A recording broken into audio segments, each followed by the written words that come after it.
I am here with Peter Sonski, who is the 2024 presidential candidate for the American Solidarity Party. And we'll just begin by having you, Peter, if I may, just briefly introduce yourself and also maybe briefly discuss what the American Solidarity Party stands for. Certainly. Thank you. Amir, if I may. Yes. My name, as you said, is Peter Sonski. I am a resident of Connecticut. I am a native of New England. I have 9 children. I was educated at the Catholic University of America in Washington, D.C. I have both undergraduate and graduate degrees from CUA. I've had a background of experience in the professional realm, presently working as a museum administrator. And I've also had a fair amount of experience in the public realm. I've been an elected official, 3 different capacities. What is commonly referred to as a city council. Here in New England, we refer to it as a board of selectmen in rural parts. I've also been on a municipal finance board and on a regional board of education, public board of education. So that's significant, Amir, because I know you know this, but many others don't, that the American Solidarity Party really focuses on the principle of subsidiarity. And that's a big term that's sometimes clunky, awkward for people. It basically means decentralization. It means bringing down authority and responsibility to the same lowest level where possible. And by that, I allude to the fact that having been a local official, I am elected by the people I serve. I am addressing their needs on a local level. As I move up, if I were to be either a county or a state or even a federal level official, I have layers, buffers between myself and the ultimate people that I serve. So in the American Solidarity Party, which has a genesis in a political movement called Christian democracy, one of the principal foundations is subsidiarity, focusing on bringing responsibility and authority together at the lowest possible level. That's not always practical, but where it is, we believe that's where authority should rest. More about the American Solidarity Party. It was founded largely in the early part of the 20th century, really came into strength post-World War II. It's probably best known, its manifestation is the German Democratic Union. The principles upon which it's based are from Christian social thought or Catholic social thought. There was a lot of infusion of Christian thought from a man by the name of Abraham Kuyper. He was a Reformed Calvinist, Reformed Church neo-Calvinist who had also an ambition to be in public service. So he was a pastor as well as an elected politician. And he really found ways in which he could integrate Christian thought, Christian worldview into the public realm. And it has been very successful in Europe. It's also been successful in parts of Latin America. But this is its first manifestation, if you will, in the United States. The earlier part of the century, 2011, 2012, is when it came and really began to take foothold. We've endorsed candidates, as you know, in 2016, 2020, and 2024. Yours truly. To ask a question that I'm sure you've answered a billion times, by you running as a third-party presidential candidate, it would seem to imply the belief that both candidates, Harris and Trump, would be equally detrimental to the United States, or that one candidate wouldn't be markedly more harmful to the U.S. than the other. And if that's not your belief, please correct me.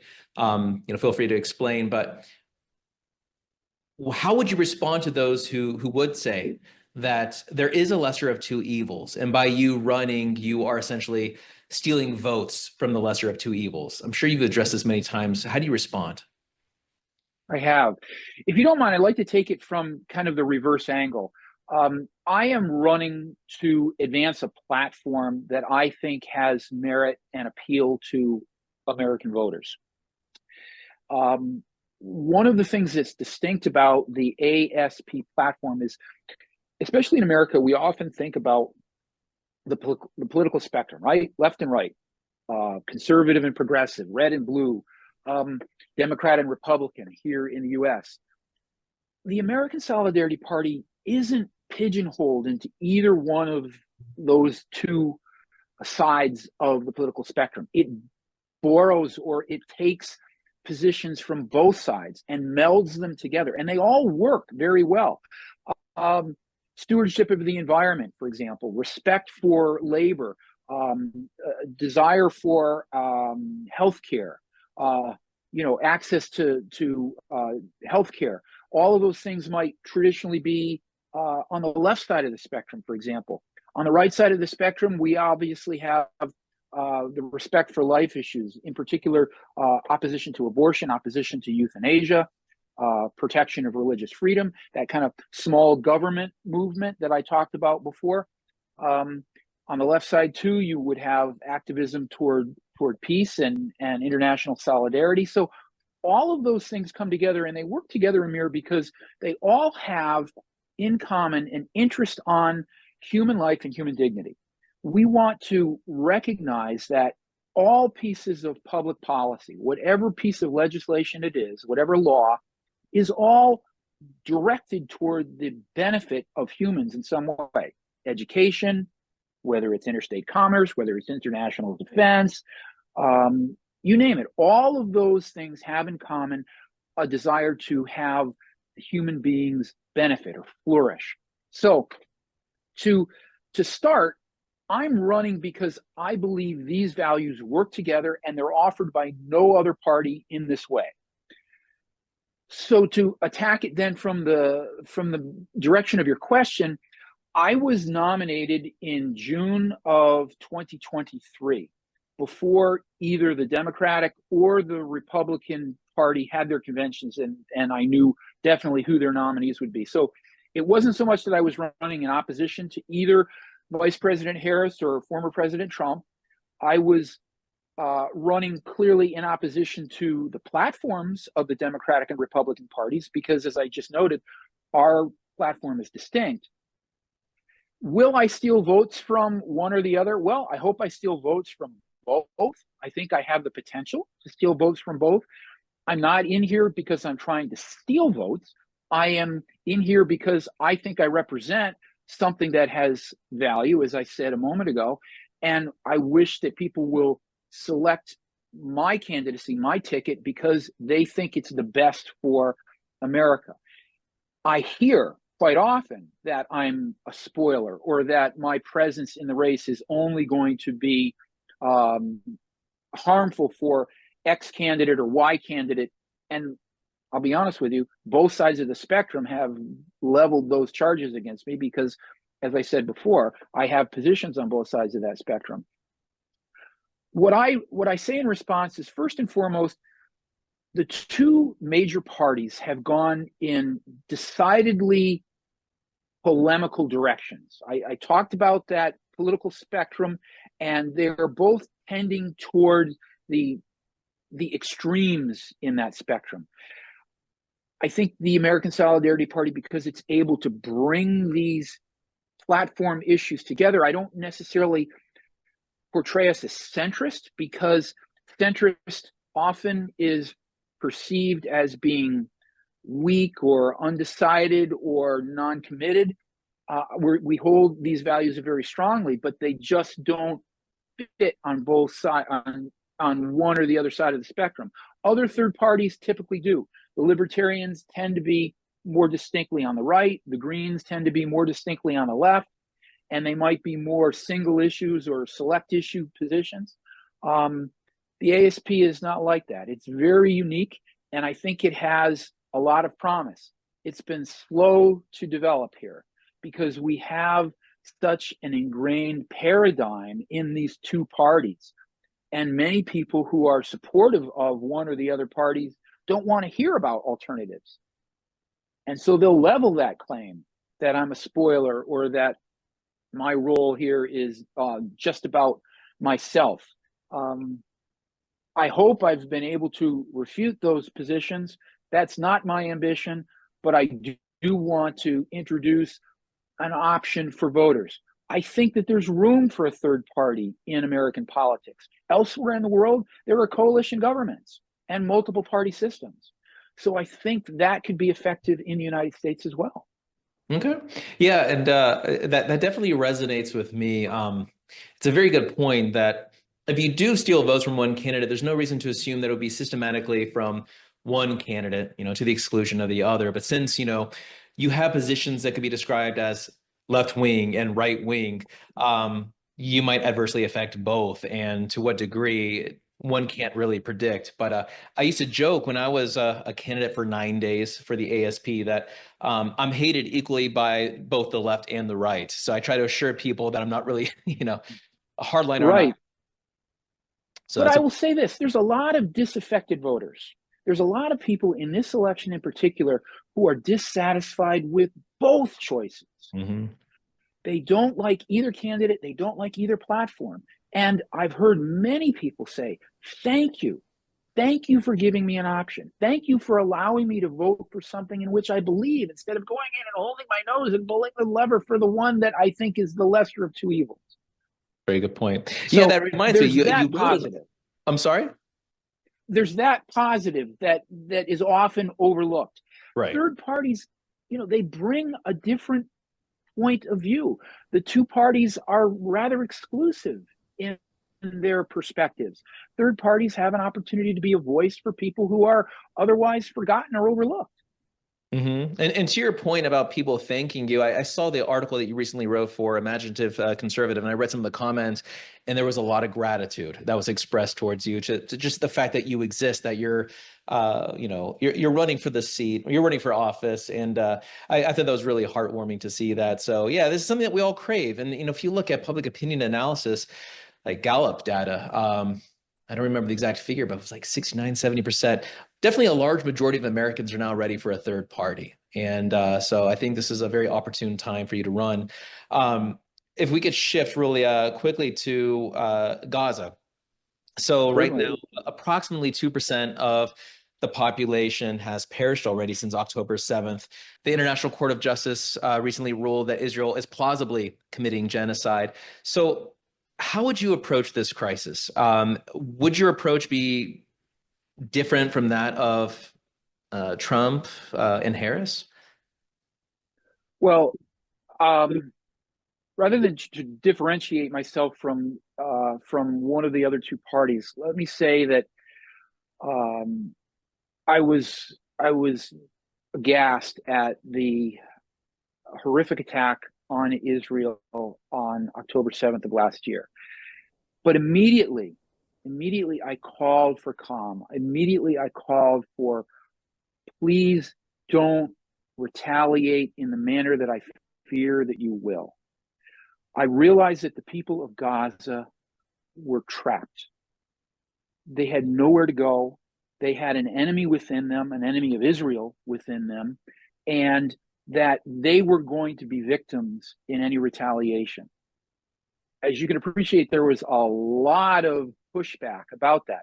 I respect the fact that Israel, that the Jewish people have been targeted for genocide, for extermination, and I'm sympathetic to all of that. I understand how they can respond in the manner that they propose. But they cited two goals in there. They cited first a recovery of the hostages and then the total elimination of Hamas and its presence within Gaza. And I think it's come well beyond the point where the ability to eliminate Hamas exists any longer. There is a radicalized population there. Hamas exists elsewhere. I see no way in which they can ever totally eliminate that threat, that terror threat from Gaza. They, in my view, have always historically sought to return their people, their hostages. Now, I know they want not to be seen as soft and willing to capitulate and willing to come to a ceasefire so as to be signaling to others that, oh, if you take hostages, that's all you need to do, and we'll stop our military tactics in order to get our hostages back, or at least to give perception of that desire. But I'll be honest with you, that is first and foremost in my mind. Return of those hostages. There's been efforts at diplomacy that I think have not been well received. I think there's a lot of other motives that are driving the actions in this conflict. We've now got Hezbollah, we've now got Iran, and it's exploding into something that could be a real threat to the region and to the world. My position is this: Israel has always been a close ally, and they're an important ally in that region of the world. We've always supplied them with their needs, but I think we've come to a point where we have to say very bluntly, no more. We're not going to be continuing to supply you in the manner that we are with these weapons, because this is a war that cannot be won in the fashion that you've outlined. And I would use that as a tactic against them to say, you must stop. You must allow humanitarian aid to come into Gaza. You must allow an international peacekeeping force to come into Gaza. And you must stop military action there entirely. And to the best of our ability, we've got to find ways to negotiate a ceasefire between Hezbollah and also with Iran, because this is going to escalate and become terrible. Our own military forces now are all centered around that region of the world, and we're depriving other areas of the world that we should be patrolling from attention because we're there wanting to support Israel, or to at least work toward keeping this from escalating.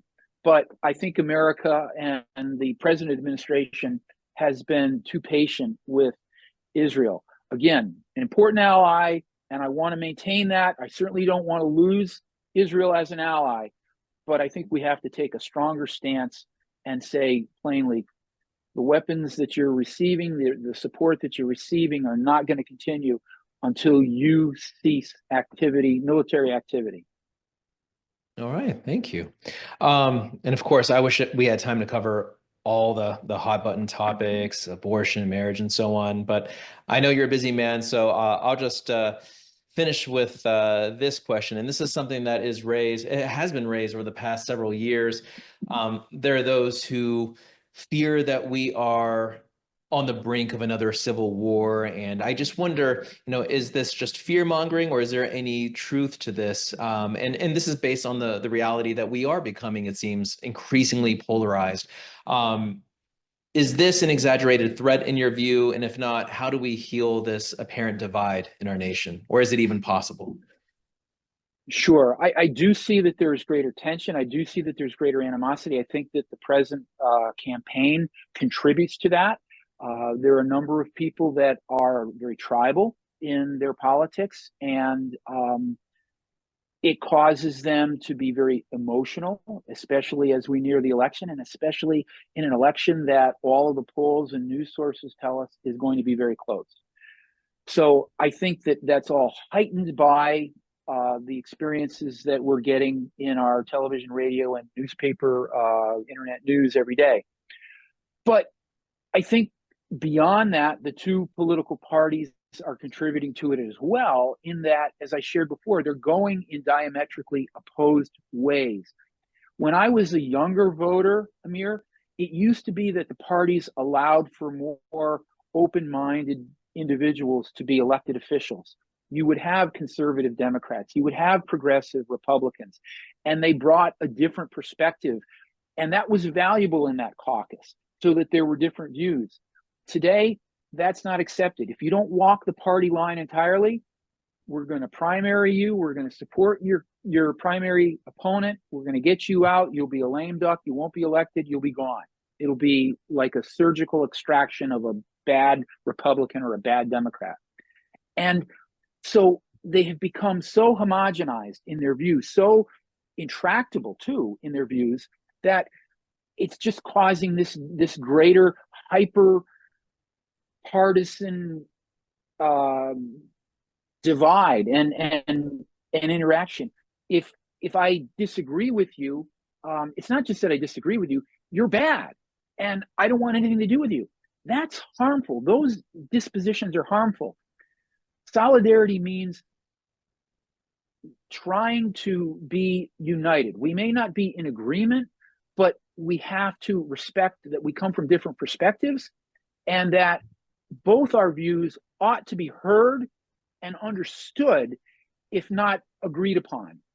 And we can find, hopefully, some common ground and some way forward if we are treating each other with civility and with a real yearning to be understood and to understand our opponents. That's a hallmark of the ASP. I don't know that the ASP alone is going to heal the divide. I hope that as we move through the election season and the dust settles, that some of this rancor will subside. But I think we really need to have some infusion of a different political system if we are going to have long-standing healing, long-standing improvement. So I hope that the ASP minimally will be a part of that.